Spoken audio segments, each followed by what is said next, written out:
OliviaAdams, Private Eye. Written by Robert Hood. Illustrated by Chantal Stewart. Chapter 1. The Surveillance. OliviaAdams, said a harsh voice. What are you up to? Olivia was peeking around the corner of Petruchio's store, watching Joe Kusabi ambling along Main Street.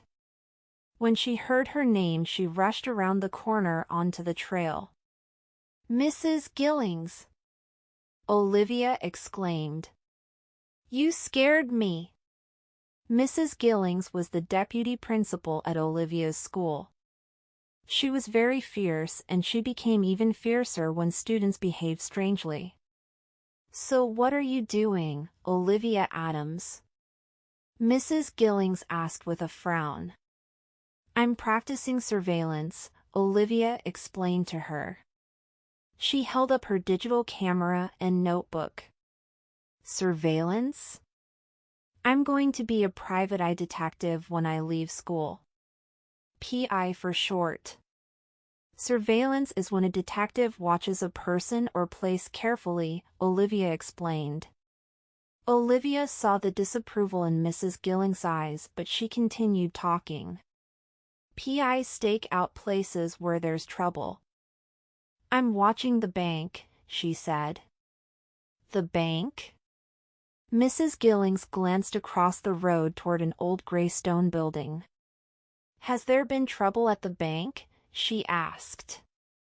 No, I don't think so, Mrs. Gillings, Olivia explained.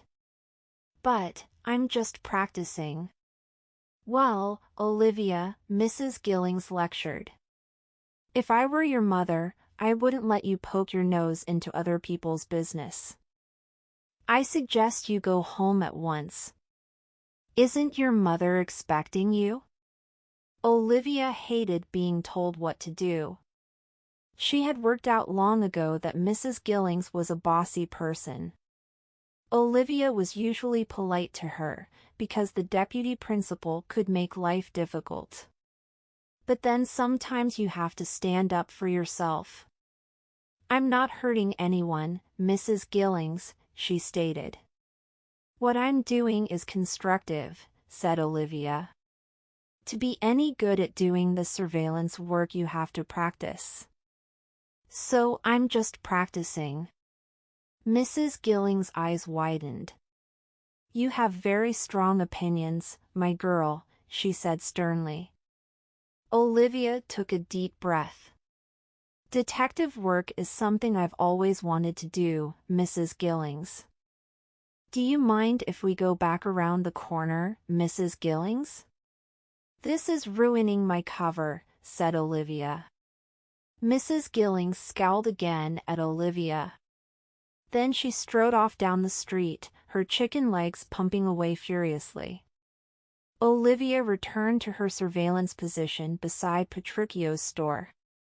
Chapter 2. The Action. Olivia checked to see if anyone had witnessed her encounter with the deputy principal, but the street was empty. Joe Kusabi had gone too. She wrote down in her notebook.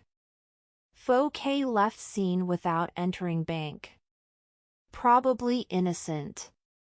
Olivia loved the idea of being a private investigator. She'd read lots of books about PIs, and they were all exciting. Solving crimes. Bringing criminals to justice. Helping people in trouble. She planned to get her PI license as soon as she could. In the meantime, she wanted to become an expert. She'd be the best PI ever. She noticed a large man approaching the bank. He was staring in through the windows, very suspiciously. She took a picture of him with her digital camera. Then she glanced at her watch and wrote down. 3:12 p.m. male. Fattish, bald. Wearing baggy jeans and green sweatshirt. Face round and red. Very suspicious. She decided to take a better picture of him when he left the bank. It could be useful evidence. Carefully she lined up the shot and waited. A tall man in a dark suit came out first, carrying a briefcase. Olivia took his picture by accident. A moment later, the large man burst through the door. Olivia clicked but missed the shot.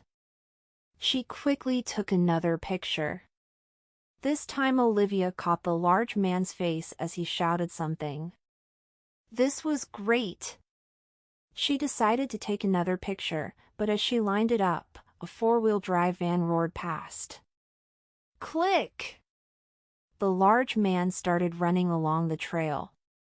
Olivia stumbled in her excitement to keep the large man in sight. She accidentally took a shot of the back of the van instead.